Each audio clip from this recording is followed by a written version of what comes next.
પિતા હતો ને દીકરી નાની, માં ગુજરી ગયેલી, એટલે રોજ 100, 500, 1000ની નોટો આપે, 2000ની નોટો આપે અને કહે કે ભેગા કરી રાખજે, તારા લગ્ન આવશે ત્યારે કામ લાગશે. રોજ એક એક નોટ આપે. એમ કરતા કરતા દીકરી 18 વર્ષની થઈ ગઈ અને પિતાએ કહ્યું કે બેટા હવે તારી ઉંમર થવા આવી છે, તારા લગ્ન કરાવું, લાવ તને જે રૂપિયા આપ્યા તે લઈ આવો. અને પેલી ભાગવતજી લઈને આવી.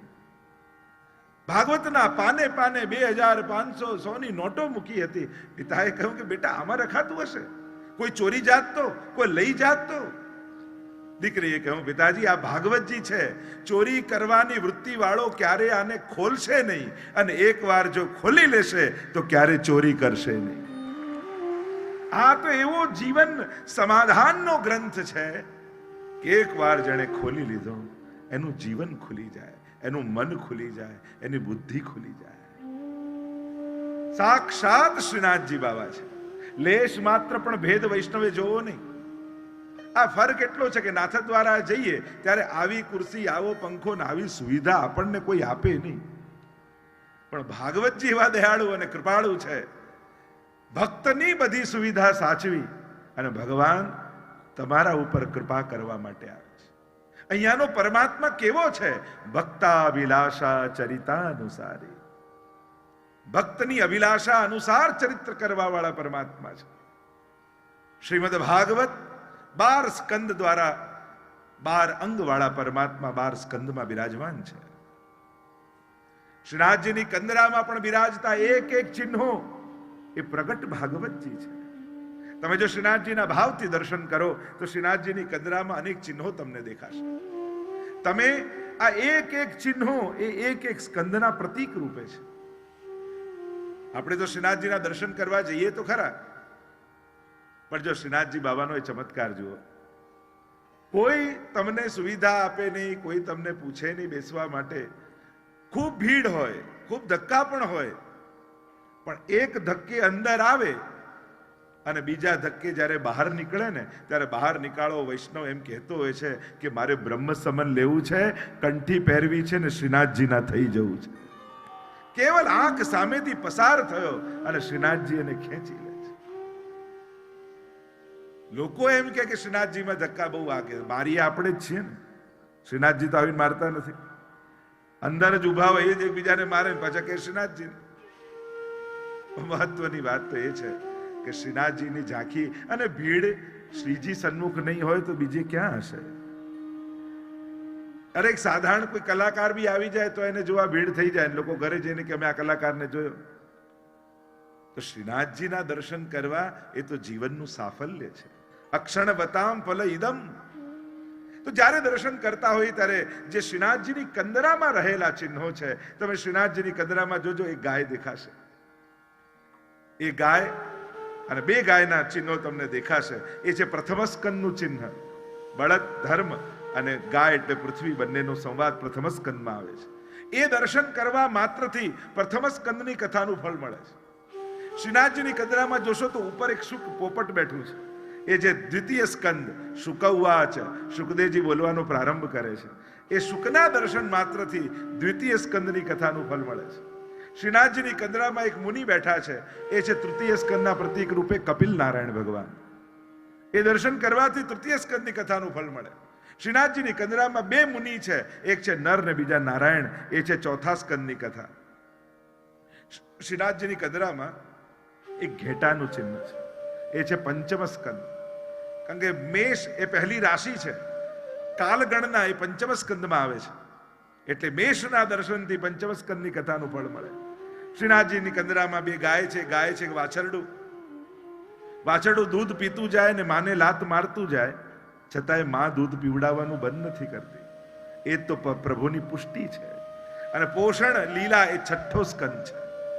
શ્રીનાથજીની કંદરામાં નરસિંહ ભગવાનનું ચિહ્ન છે. એ છે સપ્તમ સ્કંદમાં પ્રગટેલા નરસિંહ ભગવાન. શ્રીનાથજીની કંદરામાં એક સર્પનું ચિહ્ન છે. સમુદ્ર મંથનની કથા અષ્ટમ સ્કંદમાં આવે છે અને વાસુકી નાગને દોરડું બનાવ્યું એટલે સર્પના દર્શનથી અષ્ટમ સ્કંદની કથાનું ફળ મળે. શ્રીનાથજીની કંદરામાં 2 મોર છે. મોર એ નિષ્કામ પ્રાણી છે, નિષ્કામ ભક્તનું ચિહ્ન છે. અને ઈશસ્ય અનુગામી નામ કથા, ઈશાનું કથા એ 9મ સ્કંદ છે. એ મોરના દર્શનથી નવમ સ્કંદની કથાનું ફળ મળે. અને આ સમગ્ર કંદરાની મધ્યમાં બિરાજમાન તમદ્ભુતમ બાલકમ અંબુજે ક્ષણમ સાક્ષાત પરમાત્મા એ દશમ સ્કંદમાં બિરાજે છે. શ્રીનાથજીને ફરતે એક સર્પ છે, એ છે મુક્તિ લીલા. એકાદશ સ્કંદ કહેવાય કે સમય થાય અને કાચળી ત્યાગે નહીં તો સાપ અંધ બની જાય, આંધળો બની જાય. એ છે મુક્તિ લીલા, એકાદશ સ્કંદ. અને શ્રીનાથજી બાબાનો ઊંચો ઉઠેલો હાથ એ 12મો સ્કંદ છે. એમ શ્રીનાથજી બાબાના દર્શન માત્રથી ભાગવતનું સમગ્ર ફલ મળે છે, અને ભાગવતના શ્રવણ માત્રથી શ્રીનાથજીની સેવાનું ફલ મળે છે. ગઈકાલે દ્વિતીય સ્કંદમાં આપણે પ્રવેશ કર્યો હતો. દ્વિતીય સ્કંદ એટલે શ્રીનાથજી બાબાનું ડાબુ ચરણારવિંદ, વામ ચરણારવિંદ. સાધન લીલા. જેવો જેનો અધિકાર એવી એને સાધનમાં રુચિ. અધિકાર શબ્દ અતિ મહત્વનો છે. અધિકારથી અધિક મળતું નથી. સાધન રુચિ પણ મનુષ્યના અધિકાર અનુસાર થાય છે. પણ જે પણ સાધન મળે ને એને ઉત્તમ માનીને કરો. ગઈકાલે જ હું ચર્ચા કરતો હતો, ઉત્તમ અને મોટી સેવા શોધવાની મહેનત ન કરો. જે કરો, જે મળી છે એને સેવાને મોટી માનીને કરો. તમે મોટી સેવા શોધવામાં હાથમાં આવેલી સેવાને છોડી દેશો ને, અને પ્રભુએ જો બીજા કોઈને આપી દીધી ને તો ફરી સેવા મળશે નહીં. એક વસ્તુ યાદ રાખો, ભાગ્યશાળીને ભગવાન મળે છે પણ સૌભાગ્યશાળીને સેવા મળે છે.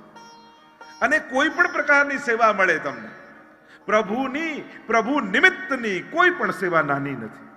અને સેવાને નાની જાણવી એ જ આપણી અલ્પમતી છે, એ જ લૌકિકતા છે. તમને એમ થાય પેલાને તો શૃંગાર કરવાની સેવા મળી, મને તો બુહારીની મળી. આવું વિચારવું માત્ર દોષ છે. ભગવત સેવામાં ભેદ જોવા એ જ દોષ છે. અને બીજું બહુ મહત્વની વાત, કોઈ પણ નાદાન વ્યક્તિના કહેવાથી હાથમાં આવેલી સેવા છોડી નહીં દેવી. તમે સેવા કરતા હતા હવેલીમાં, સંસ્થામાં, કોઈ પણ જગ્યા, મંડળમાં, જ્યાં પણ કરતા, અને કોઈ નાદાન એમ કહી જાય કે આ તો આમ છે ને આને આમ કરી દીધું, આને આમ કરી દીધું, અને તમે એમ થાય આને આમ બોલ્યું, હવે હું સેવામાં નહીં આવું. તમે સેવા છોડી એમાં નુકસાન કોને ગયું? અને પાછા આપણે બધા એટલા હોશિયાર છીએ, તમને કોઈ દુકાન બંધ કરવાનું કરે તો કરી દો. લૌકિક નથી છોડતા, પણ સત્કર્મો અને અલૌકિક કોઈ પણ નાદાન વ્યક્તિના કહેવાથી હાથમાં આવેલું મૂકી નહીં દેવું. કારણ કે સૌભાગ્યથી, ભગવત કૃપાથી હાથ બધાને મળે છે, પણ દરેક હાથને સેવા નથી મળતી. હવે તમારી સામે કોઈ વ્યક્તિ ઊભો હોય, તમારી હાથમાં બહુ જ કિંમતી હીરો હોય, અને એ તમને જેમ તેમ બોલતો હોય, તો તમે એ હીરો છૂટો મારો, એને છૂટો ફેંકો. કેમ? કારણ કે એના બોલવા કરતા તમને ખબર છે કે હીરાનું મૂલ્ય વધારે છે. આ કઈ ફેંકાતો હશે, આ કઈ મુકાતો હશે. તો એમ જ કોઈના કહેવાથી સેવા રૂપી હાથમાં જે હીરો છે એને ફેંકો છો શા માટે? આ તો સૌભાગ્યથી મળે છે. એટલે જીવનમાં હાથમાં આવેલા સત્કર્મો, કારણ કે એક વસ્તુ યાદ રાખો, દરેકના હાથમાં પુણ્યો લખાયેલા નથી હોતા. દરેક હાથને પુણ્ય કરવાના અવસર નથી મળતા. અને એટલા માટે જ તમે કોઈને દાન પણ આપો તો સામેવાળાને પગે લાગો છો ને. કેમ? કારણ એ જ છે કે તમે એને વસ્તુ આપી, પણ એ તમારા કરતા મોટો દાતા છે. સૌથી પહેલી વાત તો એ, તમને જે પુણ્ય કરવાનો મોકો આપે એનો આભાર માનજો. જ્યારે પણ તમારી મદદ કોઈ સ્વીકારે એટલે એમ માનવું કે આને મને પુણ્ય કરવાનો અવસર આપ્યો, આનો હું આભાર માનું છું. કેમ? કારણ કે તમે એને એ વસ્તુ આપી કે જે મૂકીને જ જવાનો છે, પણ એણે સ્વીકાર કરી તમને પુણ્ય આપ્યા, જે આવતા જન્મમાં તમને સુખ આપવાના છે. એટલે તમારા કરતા મોટો દાતા એ છે. વસ્તુ કરતા પુણ્ય આપનારો મોટો છે. આપણે એમ કહીએ કે કાંઈ લઈ જવાના નથી, બધું અહીંયા મૂકીને જ જવાનું છે. મારી પાસે ઉપાય છે, અહીંયા ભેગું કરેલું સુખ આવતા જન્મમાં લઈ જવું છે. સાવ સહેલો ઉપાય છે. લોકો એમ કહેતા, ઘણી વાર ઘરમાં બધાને કે તમારા માટે આટલું આટલું મૂકીને જવાનું છું. દીકરો કે તો લઈ જાઓ ને ભેગું, હું ક્યાં ના પાડું છું. અને ક્યાંક ઉપર કોઈ બેંકની બ્રાન્ચ ખુલી જાય તો કોઈ મૂકીને જાય. આ તો વ્યવસ્થા જ નથી, એટલે ઉપકારની જેમ આપતા જઈએ. મારી પાસે ઉપાય છે, અહીંયા ભેગું કરેલું સુખ જો આવતા જન્મમાં લઈ જવું હોય, સાવ સહેલો ઉપાય. જેમ અહીંયાથી તમે યુએસએ જાઓ તો રૂપીસને ડોલરમાં કન્વર્ટ કરો ને, એમ જીવનમાં ભેગા કરેલા સુખને પુણ્યમાં કન્વર્ટ કરી નાખો તો આવતા જન્મમાં બધું સુખ આવશે. કારણ કે આ બધા જ ભેગા કરેલા પુણ્યો કરોડોમાં તમને શોધી અને સુખ આપીને જ સમાપ્ત થશે. જો કંઈક ઈચ્છા હોય લેવાની, મકાન લેવાની, ગાડી લેવાની, કંઈક ઉજવવાની, આપણને લાગે કે આટલા પૈસા ખૂટ્યા, નહીં તો ધારેલું મકાન આવી જાય. આપણને પૈસા ખૂટ્યા એ તો સમજમાં આવે છે, પણ મારા પુણ્યો ઓછા પડ્યા એ વિચાર ક્યારેય નથી આવતો. સુખ પૈસાથી નથી આવતું, સુખ પુણ્યથી આવે છે. અને જ્યારે પણ ઈચ્છિત વસ્તુ મનોકામના જેની હતી એ ન મળ્યું, ત્યારે પૈસા ખૂટ્યા એવો ક્યારે વિચાર ન કરતા, મારા પુણ્ય મને ઓછા પડ્યા છે એનો વિચાર કર. કોઈ ઉજવણી કરી, પાર્ટી કરી, કેટલા પૈસા ખર્ચા એનો તો હિસાબ કરીએ છે, પણ આ સુખ ભોગવવામાં કેટલા પુણ્યો ખર્ચાઈ ગયા એનો તો ક્યારે હિસાબે નથી કરતા. માણસે પુણ્યનો હિસાબ કરવો. ચિંતા પૈસાની ઓછી કરવી, પુણ્યોની વધારે કરવી. પૈસાથી ક્યારે સુખ આવતું નથી, પુણ્યોથી સુખ આવે છે. અને જ્યારે શાસ્ત્ર એમ કહે છે કે કરોડો ગાયો હોય પણ એના વાછરડાને છોડો તો એ કરોડોમાં પોતાની માને ગોતીને ઉભો રહી જાય બાજુ, એમ તમારા પુણ્યો કરોડોમાં તમને શોધી અને તમને સુખ આપવા માટે તત્પર થઈ જશે. જીવનમાં આવેલા સત્કર્મોના અવસર ગુમાવતા નહીં. સામેવાળાને પગે એટલે જ લાગીએ છે, આપણે એને નશ્વર વસ્તુ આપીએ છીએ, એ આપણને શાશ્વત વસ્તુ આપી રહ્યો છે, એ આપણને પુણ્ય આપી રહ્યો છે. એટલે જ ગઈકાલે હું કહેતો હતો, ઠાકોરજીની પણ સેવા કરો ત્યારે ઉપકાર કરતા હોય એવા ભાવથી નહીં. ઠાકોરજી મારા પર ઉપકાર કર્યો કે એમણે મને સેવાનો અવસર આપ્યો. તમે જે કોઈ પણ સેવામાં હો, તમે સમાજની સેવામાં હો, તમે સંસ્થાની સેવામાં હો, તમે પ્રભુની સેવામાં હો, જો સેવાનો ભાવ ગયો, ઉપરનો ઉડવા મળે તો માનજો ઠાકોરજી આશીર્વાદ આપ્યા. અને કદાચ ઘણા બધા નામ હતા અને તમારું નામ ભૂલાઈ ગયું તો મારું નામ ન બોલ્યા એવું ચિંતા નહીં કરવી. એમ વિચારું, જો ઠાકોરજીએ મારી સેવા પોતાની પાસે રાખી લીધી, કોઈને ખબર ન પડવા દીધી. જે પ્રતિકૂળતામાં પણ સારું વિચારી શકે ને એ જ વૈષ્ણવ છે. જે દુર્ઘટનાઓમાં પણ ભગવાનની કૃપાને શોધી લે એ જ વૈષ્ણવ છે. સાધન લીલા છે. ઉત્તમ સાધન, સાધનની ઉત્તમતા એના હાથથી હોય છે. કયા હાથમાં એ વસ્તુ આવી છે. કોઈ વસ્તુ ઉપર સિક્કો નથી મારેલો હોતો કે આ લૌકિક કે આ અલૌકિક. તમારો જોવાનો એની તરફનો દ્રષ્ટિકોણ એ વસ્તુને લૌકિક કે અલૌકિક બનાવે છે. તમારી જો ભોગવવાની દ્રષ્ટિ છે તો એ દરેક વસ્તુ લૌકિક છે, અને તમારી ભોગ ધરવાની દ્રષ્ટિ છે તો એ દરેક વસ્તુ અલૌકિક છે. કોઈને જોઈને ભોગ ધરવાની ઈચ્છા થાય છે કે ભોગવવાની ઈચ્છા થાય છે? આપણે ત્યાં વૈષ્ણવમાં તો એ પ્રકાર જ છે. કોઈ પણ ઉત્તમ વસ્તુ જોઈએ તો એમ કહીએ, જો આ ઠાકોરજીને લાયક છે, પ્રભુને લાયક છે. ઉત્તમ જોઈને જ પ્રભુનો વિચાર જેને આવે ને એ જ વૈષ્ણવ છે. સાધન લીલાના 3 પ્રકરણની ચર્ચા કરી છે. આગળ અનેક પ્રકારના પ્રશ્નો કર્યા છે. સૃષ્ટિ સર્જનના ઇતિહાસ પૂછ્યો છે. સૃષ્ટિનું સર્જન કઈ રીતે થાય છે એની ચર્ચા કરી છે. કઈ રીતે પરીક્ષિત મહારાજ, અહીંયા સુખદેવજી કઈ રીતે ભાગવતજી બન્યા એની પણ ચર્ચા આવી છે. વ્યાસજીનું ઘર છોડીને સુખદેવજી ભાગ્યા તો ખરા. યમ પ્રવ્રજંતમ મનુપેતમપેત કૃત્યમ દ્વૈપાયનો વિરહ કાતર આજુહાવ પુત્રેતિ તન્મયતયા તરવોભિનેદુ. નિરાકાર બ્રહ્મના ઉપાસક છે સુખદેવજી. વનમાં જઈને ધ્યાન કરીને બેસા છે અને એ જ્યોતિ રૂપ પરમાત્માનું ધ્યાન કરે છે. વ્યાસજીને થયું, મારા પછી આ ભાગવતજીનો અધિકારી કોણ? આનો ઉત્તરાધિકારી કોણ? મારા પુત્રથી અધિક શ્રેષ્ઠ અધિકાર બીજા કોઈની પાસે નથી. પણ એ તો નિરાકાર બ્રહ્મની ઉપાસનામાં છે. શું કરું કે એને સાકાર પ્રભુમાં આસક્તિ થાય? વ્યાસજીના જેટલા શિષ્યો હતા એમને ભાગવતજીના અમુક શ્લોકો શીખવાડી દીધા અને કહ્યું કે વનમાં ફૂલો ચૂંટવા જાઓ ત્યારે ભાગવતના શ્લોકોનું ગાન કરજો અને ગાન કરતા કરતા એક એક ફૂલોને ચૂંટજો. અને વ્યાસજીના બધા જ શિષ્યો, વ્યાસજીએ વિચાર કર્યો એમ તો નિરાકારની ઉપાસના છે, પણ જો ભાગવતજીમાં રહેલા પરમાત્માના સ્વરૂપનું વર્ણન પણ જો સાંભળી લીધું ને તો એને સાકાર પરમાત્મામાં આસક્તિ થઈ જશે.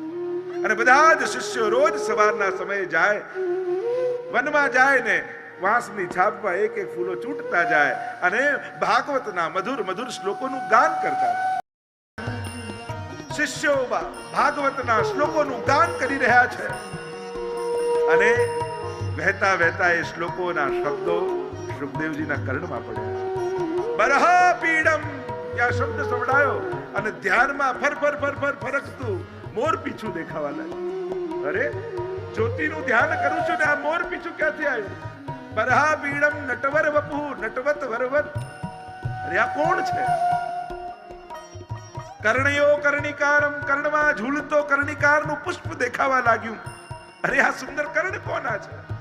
બિપ્રદ્વાન સહ કનક કપીશમ વૈજયંતીમ ચ માલામ રંદ્રાન વેણોરધર સુદયા પૂરયન ગોપ વૃંદૈ. હવામાં લહેરાતું પીતાંબર દેખાવા લાગ્યું. એટલામાં પ્રભુએ વેણુ ધરીને વેણુના સ્વર ભર્યા અને હવાના લહેરની સાથે સાથે વેણુના સ્વર સુખદેવજીના કર્ણમાં ચડાયા અને સુખદેવજી ઊભા થઈ ગયા. અરે આ કોણ આવું સુંદર છે જેનું ગાન થઈ રહ્યું છે? દોડતા ગયા શિષ્યો પાસે. આ કોનું વર્ણન કરો છો? તો આ પરમાત્મા શ્રી કૃષ્ણનું વર્ણન થઈ રહ્યું છે. અરે આ શ્લોક શેના છે? તો કે ભાગવતજીના છે. મને ક્યાં મળે? તમારા પિતાને ત્યાં. અને દોડતા સુખદેવજી ગયા, વ્યાસજીના ચરણોમાં પડ્યા, વિનંતી કરી છે મારે ભાગવતજી ભણવું છે. અને ભાગવતજીનું અધ્યયન કર્યું છે. એની કથા આવી. આગળ સુખદેવજી દ્વારા મંગલાચરણ કરવામાં આવ્યું, રાધાજીનું સ્મરણ કરવામાં આવ્યું. રાધસા શબ્દનો પ્રયોગ કરી રાધાજીનું સ્મરણ કર્યું છે સુખદેવજી. કારણ કે સુખદેવજીના ગુરુ છે રાધાજી. સૃષ્ટિ વિષયક પ્રશ્નો કર્યા છે. સૃષ્ટિનું સર્જન કઈ રીતે થાય એની ચર્ચા કરવામાં આવી છે. ભગવાન શેષ શૈયા પર નાભીમાંથી કમળ, કમળમાંથી બ્રહ્માજી, અને બ્રહ્માજી ચારે બાજુ શોધે છે. ચતુર્મુખ થયા. અરે હું આવ્યો ક્યાંથી? ચારે બાજુ જલ હતું ને, અને જળમાં પરપોટા હોય એટલે તપ તપ તપ પરપોટા ફૂટે એટલે અવાજ આવે તપ તપ તપ. અને બ્રહ્માજીના કર્ણમાં શબ્દો પડ્યા, માનો ભગવાન તપ કરવાનું કહી રહ્યા છે. તપ કર્યું છે. પહેલા તો શોધવા ગયા કે હું આવ્યો ક્યાંથી. કમળની નાળમાં ભીતર ગયા, અનંત યાત્રા કરી પણ ક્યાંય છેડો ન પામ્યા. તપ કર્યું છે. પરમાત્મા પ્રગટ થયા છે.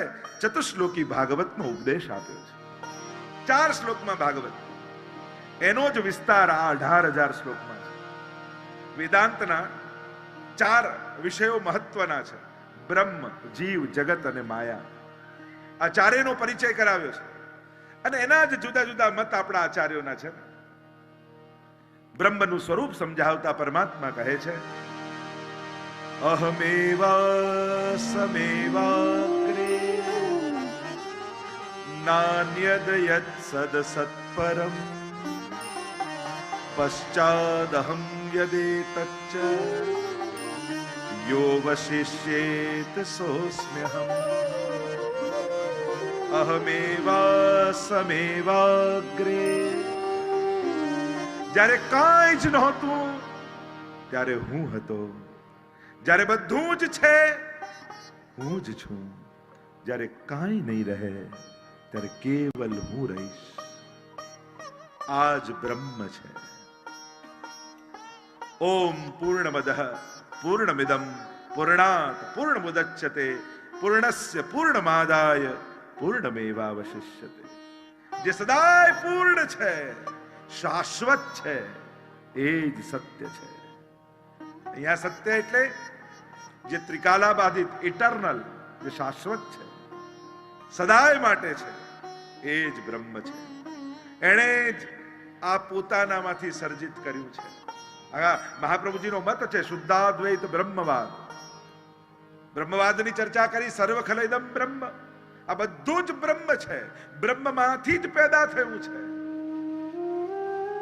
વેદાંતના શબ્દોમાં કહું તો જેમ માટીનો ઘડો હોય તો માટી ઉપાદાન કારણ કહેવાય, અને કુંભાર એનું નિમિત્ત કારણ કહેવાય. તો આ સૃષ્ટિનું ઉપાદાન અને નિમિત્ત કારણ કોણ? તો કે નિમિત્તોપાદાન કારણ સ્વયં પરમાત્મા જ છે. પોતાનામાંથી જ બનાવ્યું છે અને પોતે જ બનાવ્યું છે. રૂપ નામ વિભેદેન જગત ક્રીડતી યો યતઃ. સોનું હોય એનું કુંડળ બનાવો, વીંટી બનાવો, કડું બનાવો, આકાર બદલાય, છે તો સોનું જ. એમ જ કાર્ય કારણ અભેદાત મહાપ્રભુજી તો જગતને પણ સત્ય માને છે, કારણ બ્રહ્મમાંથી પેદા થયું છે. તો કહું જે નાશવંત હોય ને સત્ય કેમ કહી શકાય? પહેલા નહોતું જગત, આજે છે ને પછી નહીં રહે, એને સત્ય તમે કેમ કહો છો? મહાપ્રભુજી કે અહીંયા સર્જન અને નાશ નથી. મહાપ્રભુજી ફિલોસોફી આપે છે આવિર્ભાવ અને તિરોભાવ. બ્રહ્મ જ પોતે જગત રૂપે, બ્રહ્માંડ રૂપે આવિર્ભૂત થાય છે, પોતે જ આવિર્ભૂત. જેમ કાચબાનું ઉદાહરણ વેદાંતમાં આપવામાં આવે. કાચબાને કાર્ય ન કરવું હોય ત્યારે ઇન્દ્રિયોને સમેટી લે, અને કાર્ય કરવું હોય ત્યારે મુખ અને હાથ પગને બહાર કાઢી લે. એમ બ્રહ્મ જ્યારે લીલા કરવા માંગે ત્યારે પોતે જ સૃષ્ટિ રૂપે સર્જિત થાય છે. બ્રહ્મના અનેક રૂપો ચર્ચા કરી છે, કારણ કે આપણે પણ ઘણું બધું સાંભળતા હોઈએ. ઘણા એમ કે કણ કણમાં ઈશ્વર છે, કોઈ કે તમારી અંદર ઈશ્વર છે, કોઈ એમ કે તમે જેની સેવા કરો છો એ ઈશ્વર છે. તો આ ત્રણેયમાં સાચું શું? કણકણમાં ઈશ્વર છે એ સાચું, તમારી અંદર છે એ સાચું, કે તમે જેની સેવા કરો છો એ ઈશ્વર છે એ સાચું? તો કે આ ત્રણેય સાચું છે. કણકણમાં પણ એ જ છે, તમારી અંદર પણ એ જ છે. પણ યસ્માત અક્ષરવતી તો અહમ અક્ષરાદપિ ચોત્તમ અતોસ્મિ લોકે વેદે ચ પ્રથિત પુરુષોત્તમ. પુરુષોત્તમ યોગ ગીતાજીનો ભગવાન સમજાવે છે. ક્ષર પરમાત્મા જે પરિવર્તનશીલ છે, અક્ષર જે તમારી અંદર છે, પણ જે ક્ષર અને અક્ષર બંને બનીને આવે છે એ છે પુરુષોત્તમ, જેની તમે સેવા કરી રહ્યા છો. કર્તુમ અકર્તુમ અન્યથા કર્તુમ પરમાત્મા છે. લોકો પ્રશ્ન પણ કરે બધું ભગવાન કરાવે તો અમે પાપ કરીએ, ભગવાને કરાયા ન કહેવાય? પણ ગીતાજીમાં ભગવાને સમજાવ્યું છે કર્મણ્યવાધિકારસ્તે મા ફલેષુ કદાચ. બધું ભગવાન કરાવે એટલે કારમાં એન્જિનની જેમ ભગવાન છે, પણ સ્ટેરિંગ તો આપણા જ હાથમાં ભગવાન આપે છે. કર્મમાં તું સ્વતંત્ર છું, ફળમાં નહીં. કર્મમાં ભગવાને પ્રત્યેક જીવને સ્વતંત્રતા આપી છે. તો પછી ભગવાન કરાવે એનો અર્થ શું થયો? તો કે કારમાં એન્જિન હોય એનાથી કાર ચાલે. એટલે કે જોવાની શક્તિ ભગવાન છે, પણ શું જોવું એના માટે તમે સ્વતંત્ર છો, અને જે જુઓ એવું ફળ. સાંભળવાની શક્તિ ભગવાન છે, શું સાંભળવું એ તમારે નક્કી કરવાનું, અને જેવું સાંભળો એવું ફળ. ચાલવાની શક્તિ ભગવાન છે, ચાલીને ક્યાં જવું એ તમારી સ્વતંત્રતા છે. તો જે આ જીવન શક્તિ છે એ પરમાત્મા છે. શું શ્વાસો આપણે લઈએ છીએ? કોઈ જન્મેલા બાળકને ટ્રેન કરવો પડે છે કે બેટા એકવાર ઊંડી શ્વાસ લે, પછી કાઢ, પછી પાછું લે, પાછું કાઢ, બસ હવે કર્યા કરજે. આ રીતે કોઈને પ્રેક્ટિસ કરાવવી પડે છે? શ્વાસો આપણે લેતા નથી, ચાલી રહી છે. જોવાની શક્તિ ભગવાન છે, પણ તમને કોઈ 10 મિનિટ આ વસ્તુને જુઓ તો થાકી જાઓ, તમને કોઈ 10 પ્રાણાયામ કરો તો થાકી જાઓ, પણ જન્મ્યા ત્યારથી શ્વાસ લો છો, થાક લાગે છે? ચલાવનારી શક્તિ પરમાત્મા છે. બધું ભગવાન કરાવે એનો અર્થ આ કરવાની શક્તિ, કરાવવાની શક્તિ પરમાત્મા છે. શું કરવું એના માટે તમે સ્વતંત્ર છો, એ તમારે નક્કી કરવાનું. કણ કણમાં વ્યાપેલો એ પરમાત્મા. આગળ જીવ માયા જગતની ચર્ચા કરી છે. ચતુશ્લોકી ભાગવતમાં બ્રહ્માજી ને સૃષ્ટિ સર્જનની આજ્ઞા કરી છે. આગળ દશવિધ લીલાઓનું વર્ણન આવ્યું શ્રીમદ ભાગવતમાં. 3જા સ્કંદથી લઈ 12મા સ્કંદ સુધી. અત્ર સર્ગો વિસર્ગશ્ચ સ્થાનમ પોષણમૂતય મનવંતરેશાનુ કથા નિરોધો મુક્તિરાશ્રય. આ દશવિધ લીલાઓ શ્રીમદ ભાગવતમાં છે, અને એટલા માટે જ એને મહાપુરાણ કહેવાય. પ્રિય ભક્તજનો, જે શ્રીના આ વચનામૃત તમને ગમ્યા હોય તો આ વિડીયોને લાઈક કરજો, વધુમાં વધુ વૈષ્ણવોને શેર કરજો, અને કમેન્ટ બોક્સમાં જય શ્રી કૃષ્ણ જરૂર લખજો. અને અમારી ચેનલ શ્રી વલ્લભને સબસ્ક્રાઈબ કરવાનું ભૂલશો નહીં, જેથી તમને આવા અવનવા વચનામૃતો મળતા રહે. સર્વે વહાલા વૈષ્ણવોને ભાવથી જય શ્રી કૃષ્ણ.